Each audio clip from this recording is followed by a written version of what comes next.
she can't go back there because he's a bad man. Blood can be seen on her thighs as she reaches between her legs and takes out a gun that she uses to shoot herself in the mouth after telling the group that they're all gonna die. Upset and freaking out, the friends get out of the van and try to decide what to do. Kemper wants to go to the police, but Morgan, who is already regretting having picked up the woman, thinks that's a bad idea because the cops would find the pot in the van. Kemper decides to solve the issue by grabbing the piñata filled with pot and throwing it into an open field. Then he apologizes to Erin, telling her he only bought the drugs so he could start a new life. The group gets back in the van and drives until they come across a gas station and diner. While the girls go to the bathroom, the boys enter the diner and meet the woman at the counter, Luda May, who calls the sheriff with them while they stare at the old meat covered with fleas in the fridge.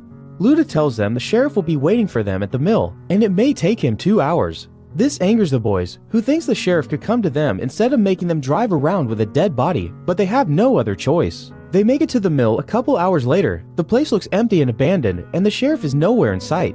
The boys want to dump the body and leave, but Erin convinces them to wait. They're suddenly startled by someone moving in the shadows, so they enter the building to investigate. There are all kinds of creepy decorations hanging on the walls made of old dolls and plastic skeletons, and there's some weird noises coming from a closet. Kemper opens it and everyone screams, but it turns out just to be a possum. There's another noise coming from further in the building though, so they go check it out and find a little boy, Jedediah, that makes them promise they won't hurt him. After they do, Jedediah accepts to leave the building with them and answers their questions. He tells them the sheriff is home getting drunk and that he lives nearby. They can't drive there because there is no road, but it is a short walk. Ignoring Morgan's plea to just drop the body and leave, Erin and Kemper decide to go looking for the sheriff while their friends wait at the mill.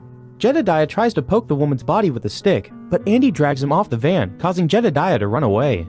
After crossing the woods, Erin and Kemper find an old house belonging to an amputee on a wheelchair called Monty, who definitely isn't the sheriff. He allows Erin